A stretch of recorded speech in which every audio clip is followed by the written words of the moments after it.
Welcome to another episode of Raising OKC Kids, Conversations with Metro Family in Oklahoma City. I'm Kirsten Holder, and today we're talking with Michael Dickerson about destigmatizing mental health. Welcome, Michael. Thanks for being here. Thanks for having me. This is great. I'm a podcast lover, so when you reached out to me and you said be on a podcast, I'm like, absolutely. So. Well, speaking of, I am very nervous and also excited for this conversation today because I'm a big fan of your podcast. For those of you that don't know, Michael does the Spillover Effect. And if you're not familiar with Michael, he is the founder and president of the Dickerson Consulting Group, which is an HR consulting firm in Oklahoma City. He's a licensed counselor, a career coach, and of course, the host of, like I said, the awesome, just life-giving podcast, The Spillover Effect. It's a shameless plug for anyone that needs to subscribe to that. I suggest you all look that up. But we are here today actually to talk about kind of our new normal for work and home life. Yes. And pandemic numbers are starting to shrink. Vaccinations are becoming more available. Events and gatherings are just being rescheduled at a rapid speed. And we need to make sure that we are recentered in our own mental health and our families as well. So most of your work covers mental health awareness. You do coaching in mental health as it relates to employee and business relationships. And I'd just like to dive right in if you don't mind. Yeah. So one of the things that we really focus on with my consulting group is we really focus on mental health and well-being in the workplace. So that's my specialty, and we wrap a lot of training and coaching around what mental health and well-being looks like for employees. So that's from executives to middle managers all the way to frontline workers. And the biggest thing is really about mental health promotion and prevention, and then also doing intervention, which is extremely important now in the workplace. And so it's just something that I'm very passionate about. It is much needed, as you just talked about. We just went through a pandemic, and as I constantly state, we globally went through something that was very traumatic as a human race, right? Mm-hmm. And so now we are getting loads of people who are struggling and who are really suffering from mental illness.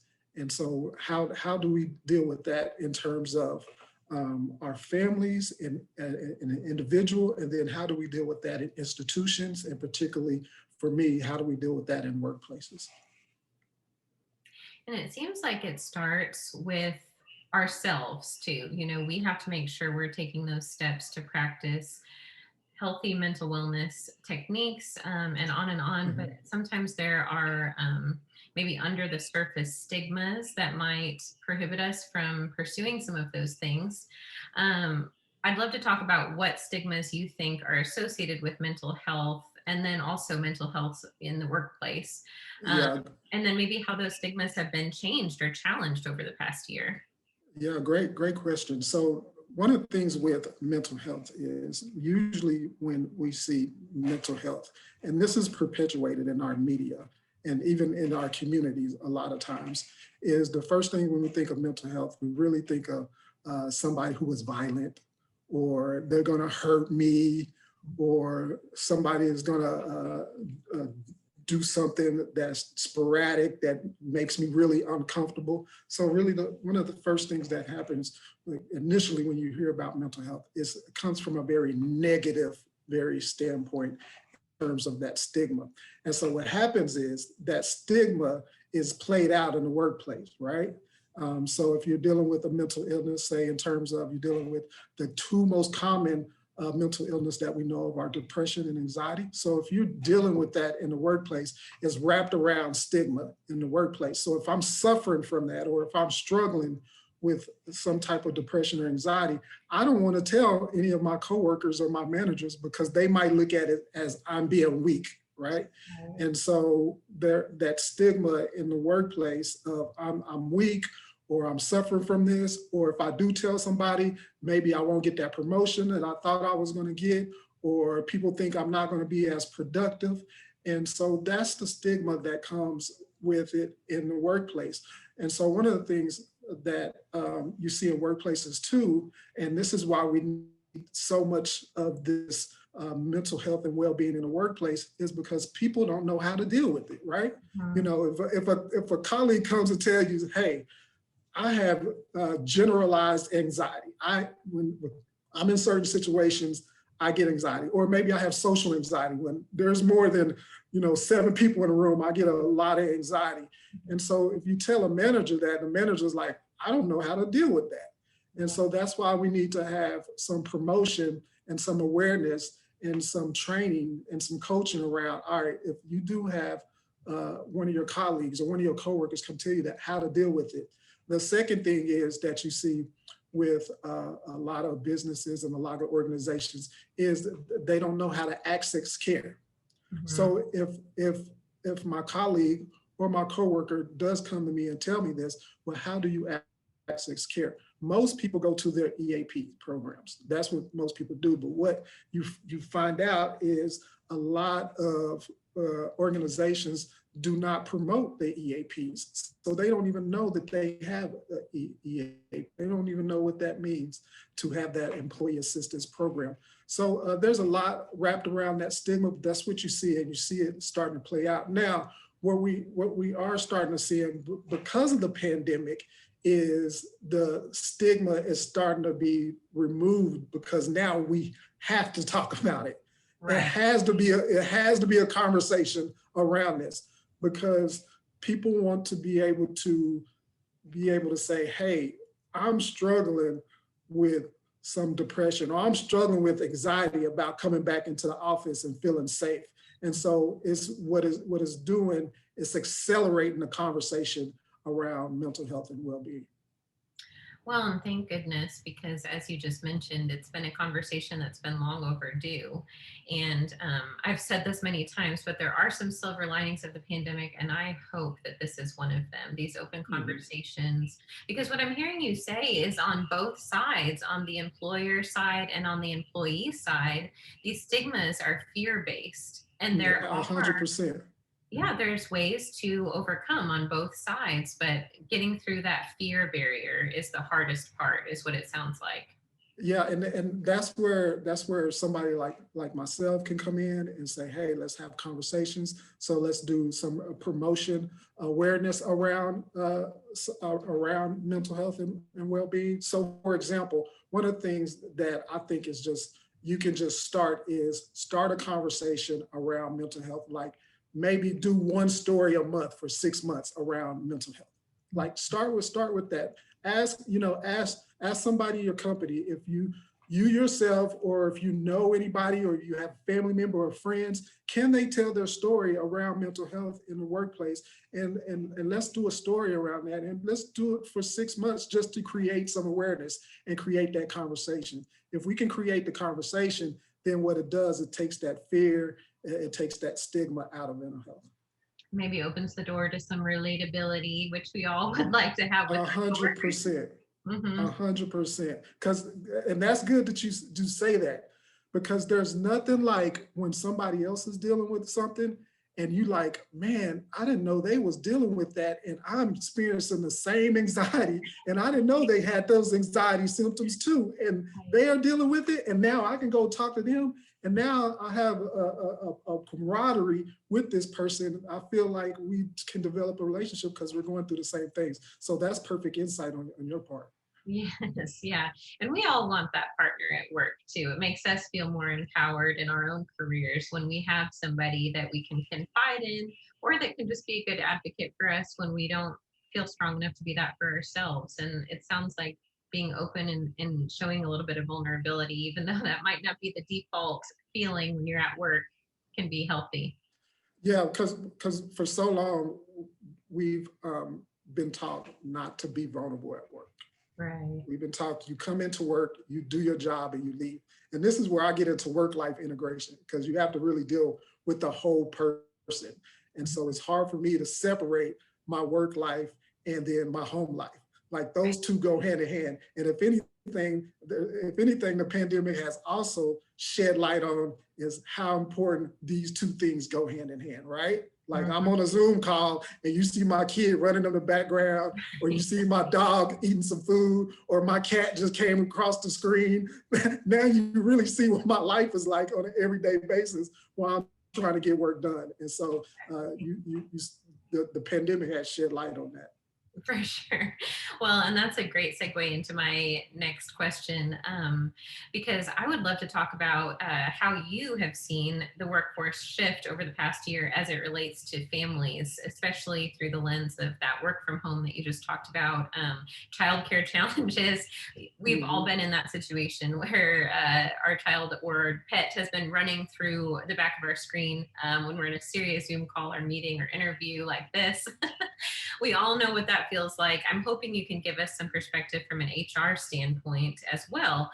How do you see this past year affecting that revered work-life balance, maybe both positively and negatively as well? Yeah, so negatively, and so I was just I'll start with there first. So we was just talking about this. Negatively, what you see with remote work is you are seeing, and from the research, this loneliness piece, where people feel extremely lonely and can get isolated from their team, right? They get isolated from feeling like they are a part of a team. They feel like, I'm not going to be able to do any career advancement because nobody really knows how I work. I'm just efficient at my job, but they don't really know what I do. And so from that standpoint, that which is loneliness is a mental health issue. Yeah. Because when a person is lonely, that usually falls into depression, right? And that's where we have to deal with that mental health issue. So that's how that's affecting families. And so if I'm dealing with a mental health issue, does that affect my relationship with my spouse? 100%, right? Does that affect my relationship, how I am interacting with my kids? 100%, right? I interact. So if I'm feeling lonely, if I'm starting to see these symptoms of depression, it affects my family. On the positive side of what's happened in terms of how it's affecting the families is that we are getting to spend more time with our families, right? Because of the flexibility. And this is where it's becoming problematic with some organizations, because a lot of employees saying, if you're not allowing me to continue this flexibility, I don't want to work for you. Because the positive aspect is I can be flexible in terms of getting my kids to school, maybe spending a little bit more time with my spouse in the morning or maybe in the evening, because I have that flexibility.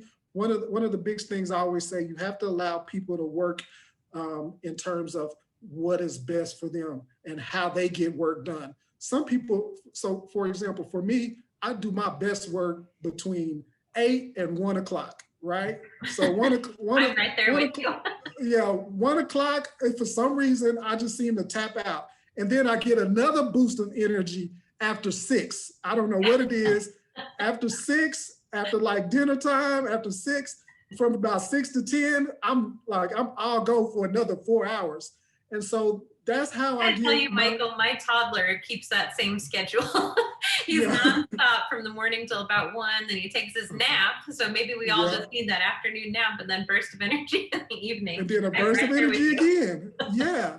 And so, but I know some people that works great at night. Like they are night owls. Like I'm not a night owl. I'm a morning person, and they work great at night. And so that's why you see some people say, I seen that you send me an email at midnight. Yeah, because that's when they're doing their best work. Right. So you see in the flexibility part is extremely positive, and people are able to get stuff done and really work on their own time. And so that's affecting families, because now you're more involved in your kid's life, and you're more involved with, if you have a spouse or a girlfriend or boyfriend, you can be there for them. And so that's how we see that affect families.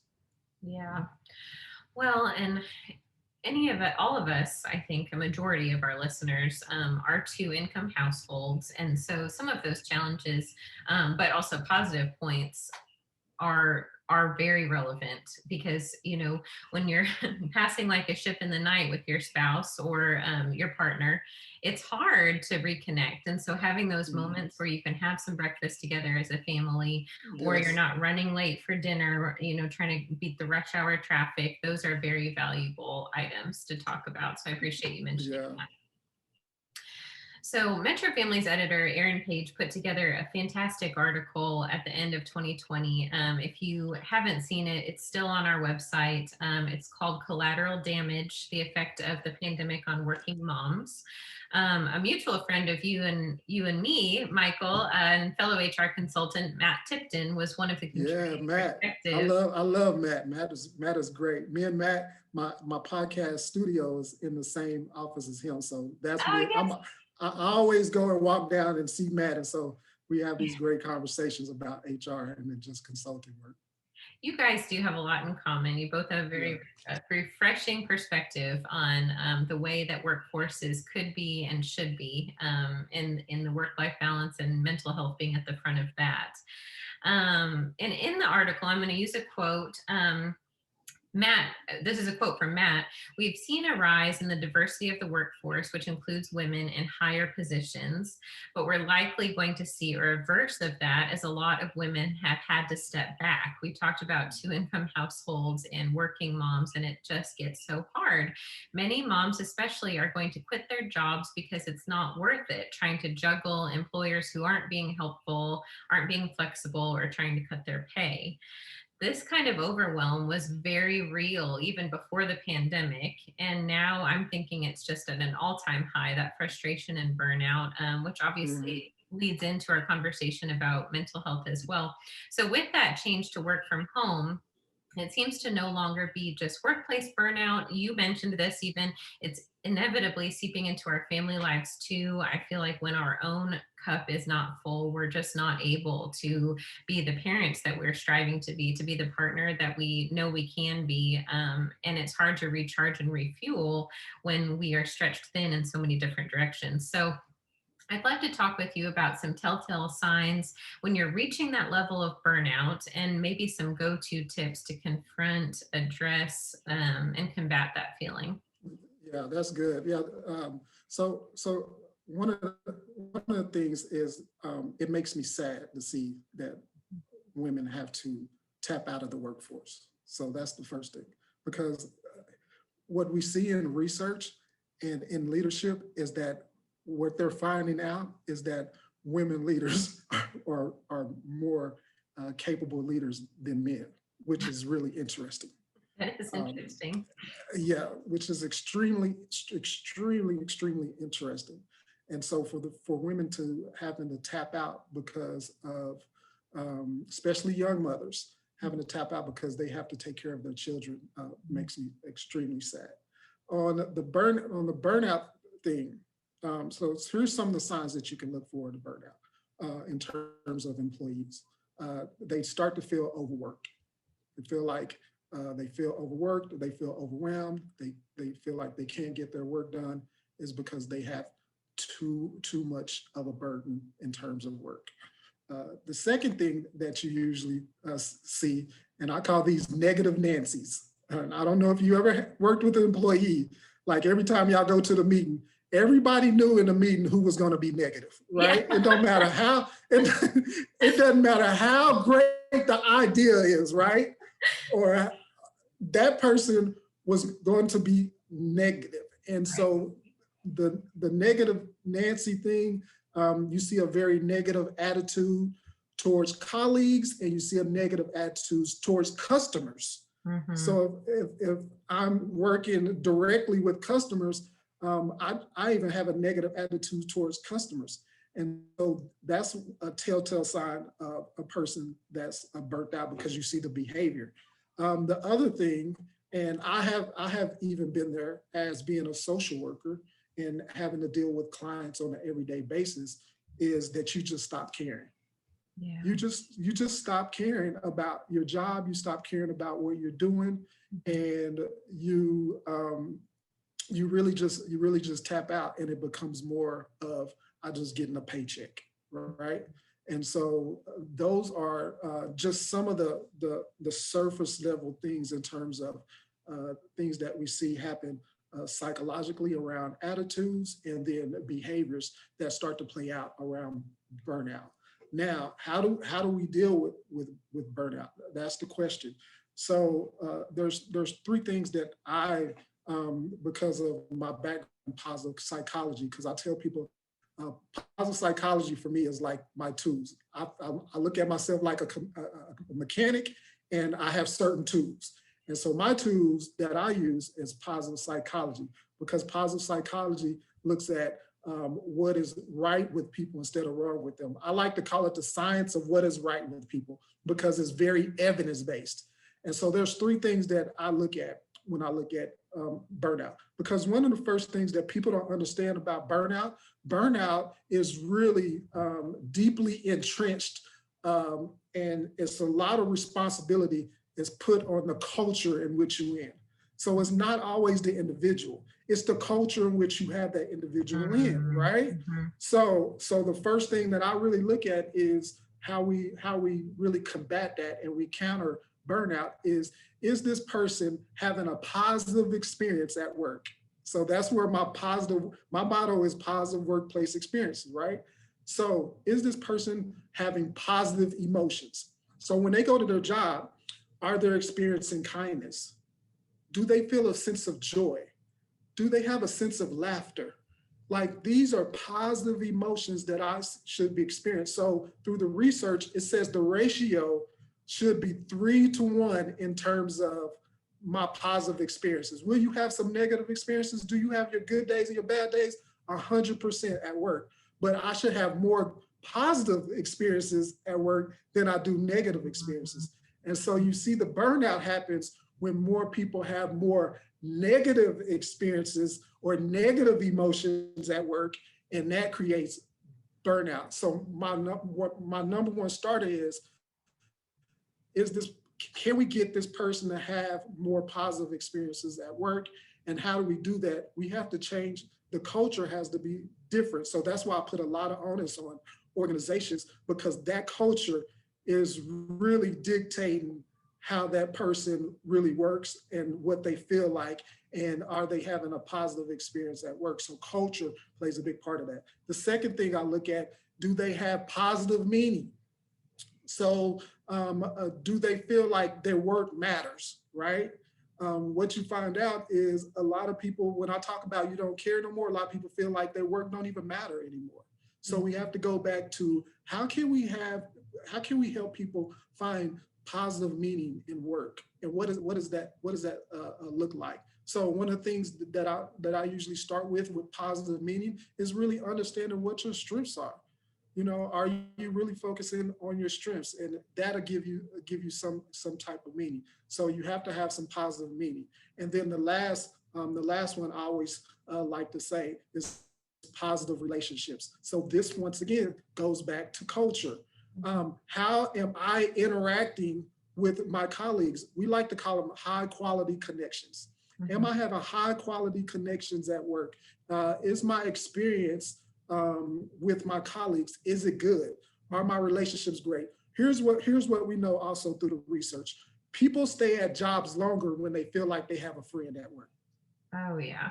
Oh yeah. The research says that, right? Mm-hmm. A person will stay at a job longer if they feel like they have a friend at work. That's all about. And then, if not only is a friend, is it a high quality connection? Is it a high quality relationship? And if they do, like, people tend to stay on their jobs longer. They tend to have a sense of job satisfaction because of that positive relationship. So those three things is how I really like to attack burnout. One of the things that I'm doing with a lot of clients now and a lot of organizations, I just created a new program, and I'll call it mental fitness at work. So just like physical fitness, like if you exercise, there's certain things you do every day in your exercise regimen, right? Mm-hmm. To feel physically fit, where there's certain things that we can do to help us stay mentally fit. And it really helps with our mental health as a whole and our well-being. So I'm really enjoying starting to do that program, because what it does is, and the reason why I didn't say mental health at work is because the mental fitness really it really helps with taking the stigma out of just saying mental health.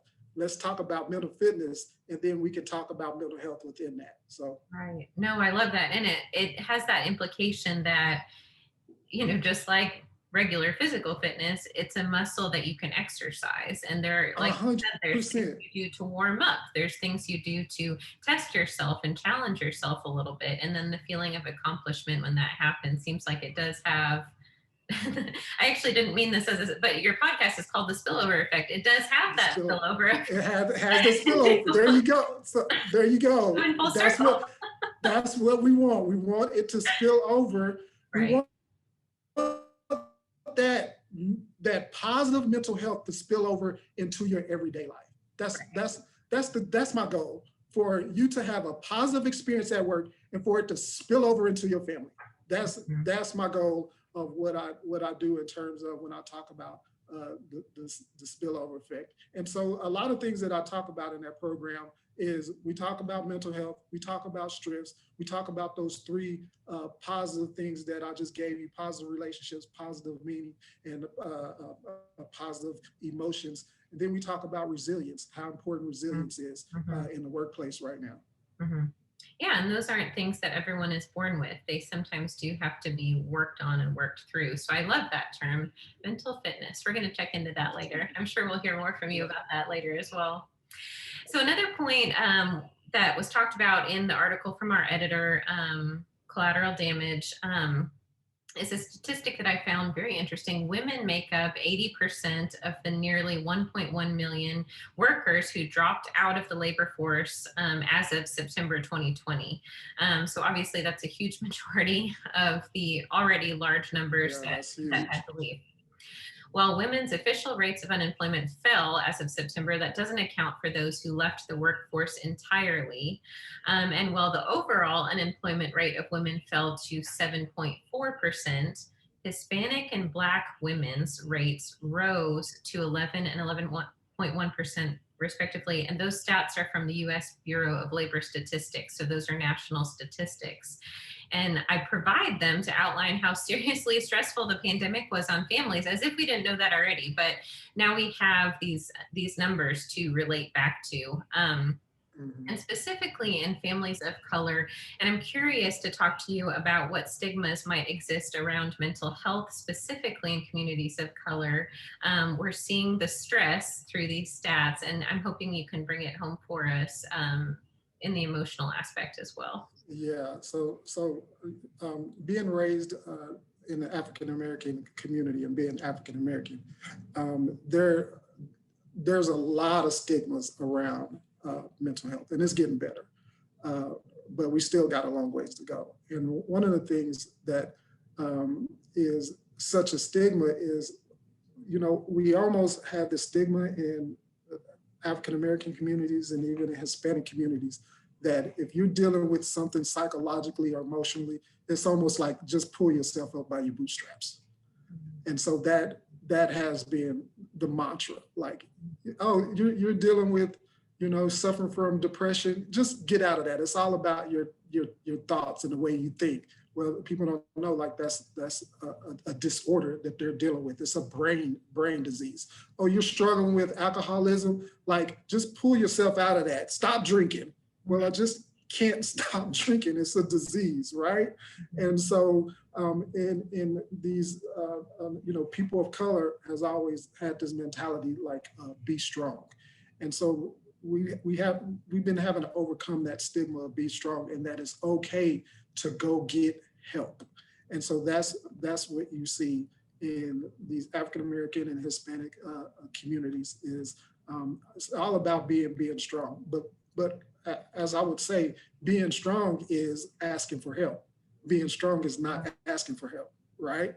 And so that's where we're getting better at in understanding, like, it's okay to go get help. And then I think a big part of why we have such a stigma is because we just didn't have the knowledge base. We didn't have the information. We would just never talk. If we did know that somebody was dealing with something psychologically, emotionally, we just said, oh, they're crazy, and just let Uncle Joe be himself, right? And we never got Uncle Joe any help because we didn't know, we didn't have the information. And so a lot of it is just a lack of knowledge. And so because of the internet, we do have knowledge now, right? We can go get the information that we need to get the help. And so it's getting better in terms of that stigma around that, and really people understanding the language behind when you talk about mental health. The other thing in terms of women, which when you continue to read those statistics about women, and particularly women of color, is what you see is that they don't have the support system like our more Caucasian brothers and sisters, right? So it's usually the support system is just not there. So if I have to choose between taking care of my kids and working, 9 times out of 10, what do you think I'm going to choose? Oh, my kids. I'm going to take care of I'm just going to take care of my kids, and I'm have to figure it out, especially if I'm a young mother or if I'm a single mom. I'll just figure it out, because my kids and raising my kids and being there for my kids, for the most part, is going to be way more important in terms of a value than me having to work for the job. So I'll just go ahead, if I need to, get some assistance while I take care of my kid. And so that's what you usually see, is a lack of social supports in these communities, in terms of African-American communities and Hispanic communities. Is it getting better? Absolutely, it's getting better.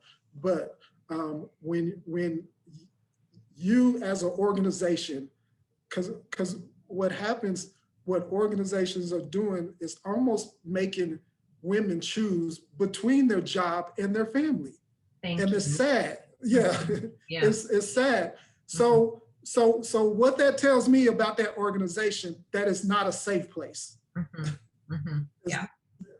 Because the number one thing is, yeah, I should be able to feel safe.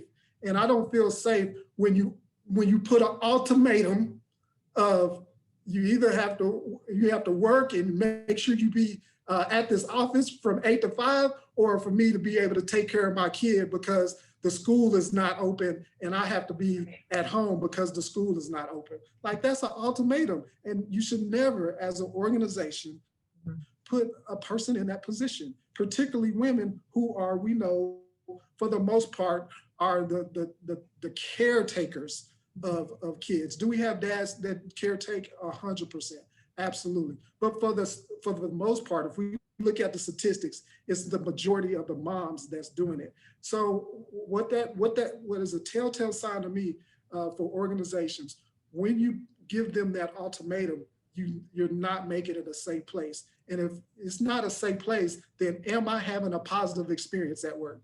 No. No. No. Yeah. I'm not having a positive experience at work. That's a very negative experience. It's a very negative emotion that I'm having. And it's sad that a person, and particularly moms, have to be put in that situation. So that's why you see a dropout. Now, the way to help organizations should deal with that is allow for flexibility. Once again, allow them to be able to work when they feel like work. If I have an employee that is extremely productive, why would I give them an ultimatum if they're being efficient and they're getting their job done? Yeah. Just because of my ego, because I want you to be able to work in the office.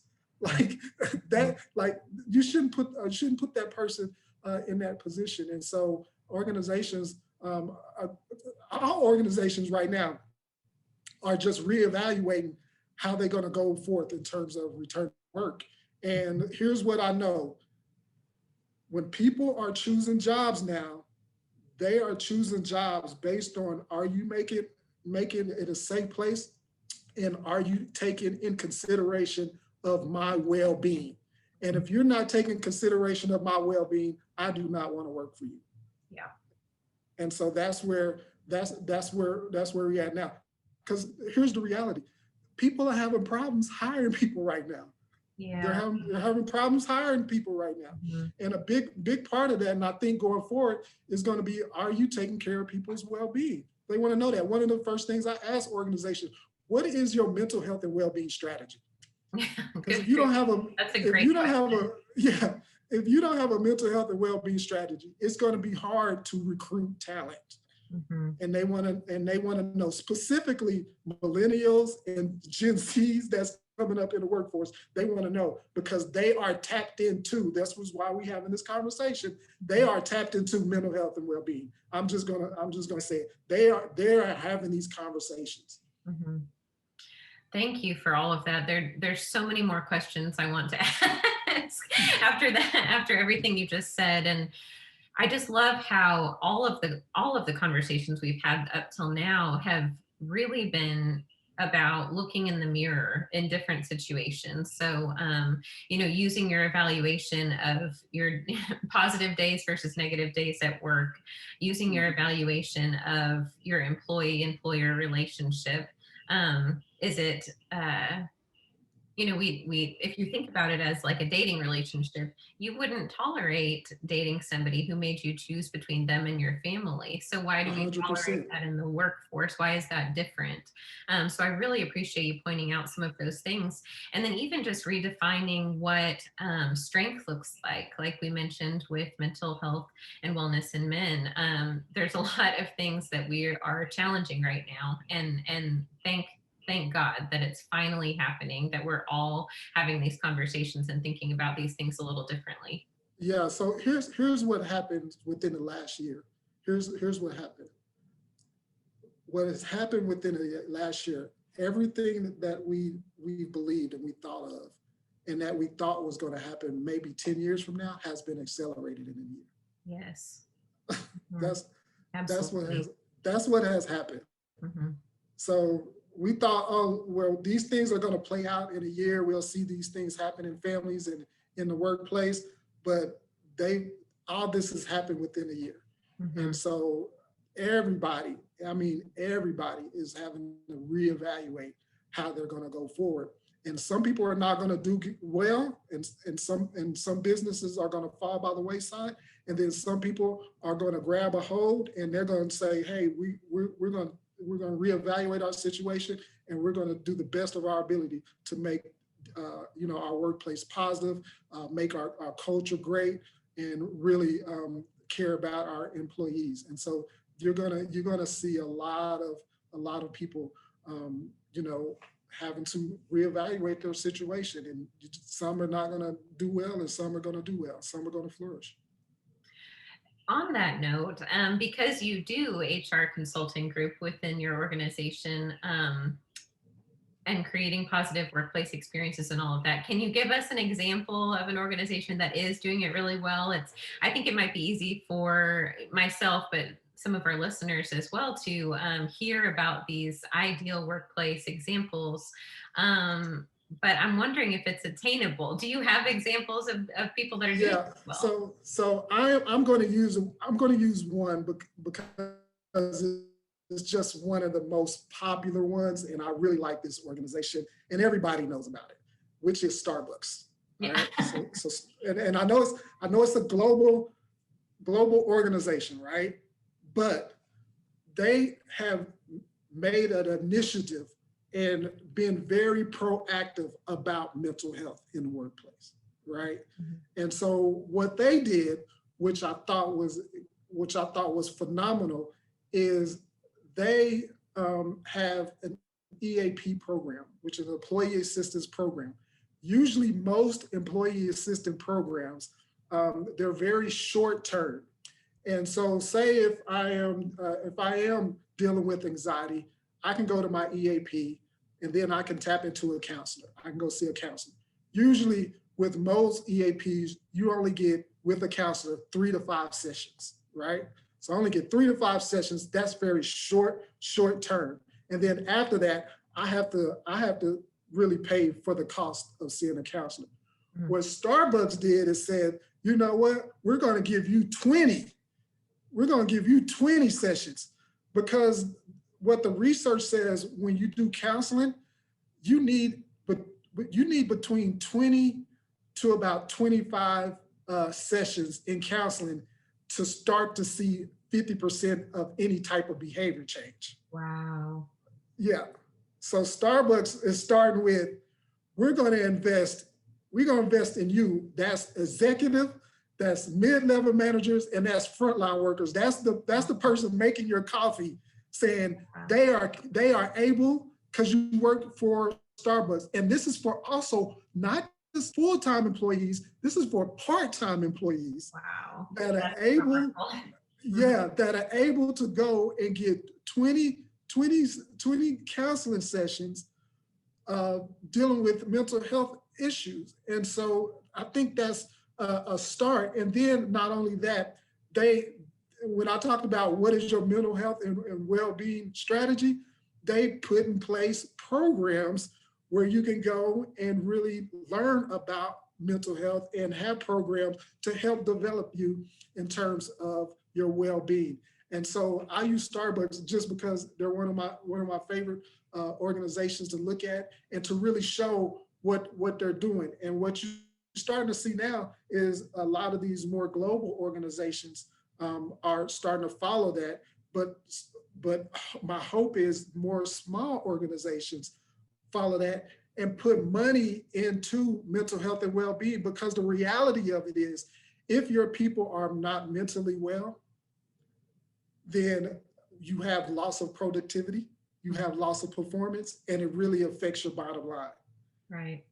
We see when you put money into it, so for every dollar that you put into mental health and well-being, you see $4 come back. That's a great way to look at that. Thank you. Right. So you see $4 come back. So that's one of the businesses that are doing very, very well. And so the other thing that I think is important, and I really want to stress this, is that when we hear about mental health, we first go, as I stated earlier, to mental illness. But the reality of it is that is only part of mental health. Really, if you define mental health and you look at the World Health Organizations, this is how they define mental health. They give you 4 things how they define it. They define it that you are capable of really living out your potential, that you live and you work fruitfully, and that you are capable of dealing with everyday stressors, and that you are really invested in your community. Those are 4 things that they look at. It has nothing to do with mental illness. We always go to mental illness first, but the reality of it is, really mental health is more about you flourishing and what that looks like for you emotionally and psychologically. And so I think it's really important for us to pinpoint that, because one of the things that I do when I work with organizations, I talk about mental health and I talk about mental illness, but what I'm trying to do is get you really to flourish. I really want you to have positive mental health, and that's just saying well-being. And so that's what we want to see. I want you to live out your potential. I want you to be able to deal with everyday stressors. I want you to invest in your community. I want you to do these things. So those are positive mental health. And we don't think about that. So when you think about mental health, really think of from a spectrum. Like, we have mental illness on one side, but then on this other side, we have those who are flourishing. Because here's the reality. We know there's a lot of people who are struggling with a mental illness, but still flourishing. Mental illness does not mean the absence of, mental health does not mean the absence of a mental illness. Right. People are still struggling every day with their mental illness, but still thrive and still flourish in their workplace. Yes, thank you for pointing that out. We talked about kind of those fear assumptions early on in the podcast. And that's true. And a lot of it is under the surface because that's a symptom of illness. And people it's not a hindrance from them being their best selves. Maybe just with a little more help, they can be there.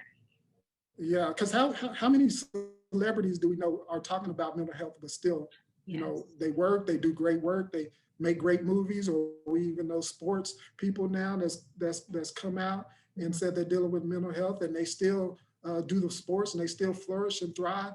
And so we have to get out of that mindset.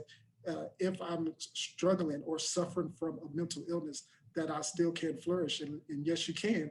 You just have to have the right tools to be able to flourish.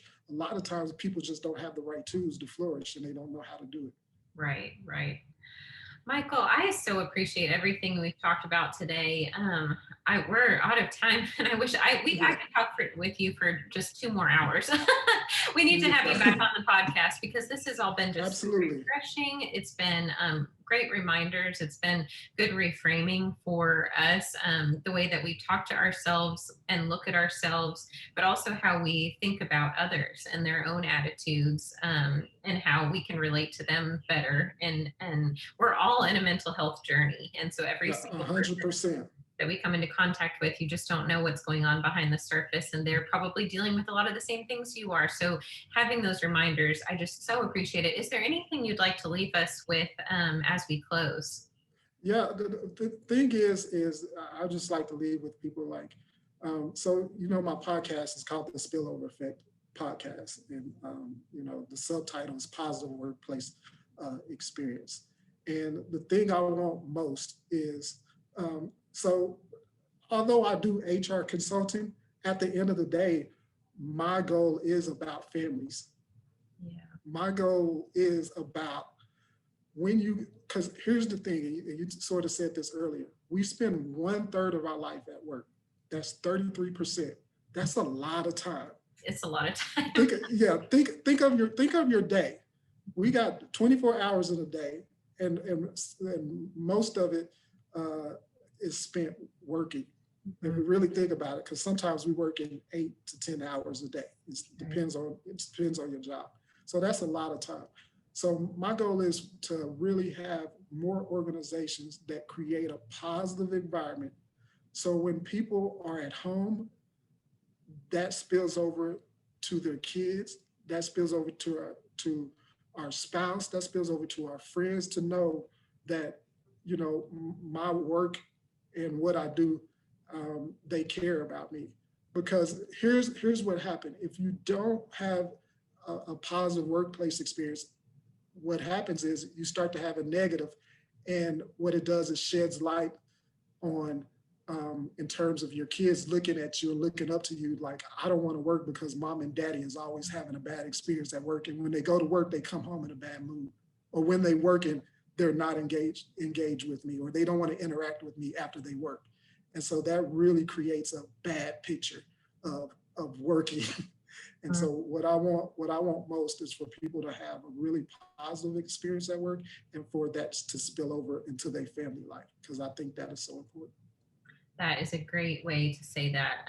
I don't know how many times I've heard, I'm working for you, I'm doing all this work for you, but then if you come home with the attitude that you just hate your life, it doesn't feel, and it paints a picture for kids like, right. Why do I want to work? I don't want to do that. Yeah. That's a really great way to think about that, and leaving that legacy of seeking fulfillment, no matter if you're at home or at work. That's a very positive example to leave behind for your kids. So thank you for 100%. Mm-hmm. Michael, I so appreciate your time. Once again, for those of you listening, you can learn more about Michael on his website, www.dickersоncg.com, or on Facebook. It's Dickerson Consulting Group. Be sure to tune into his podcast. If I haven't mentioned it about 17 times already, I am a huge fan of the Spillover Effect, which can be found anywhere you listen to podcasts. Michael, thank you again. Have a great rest of your week. Yeah, thank you.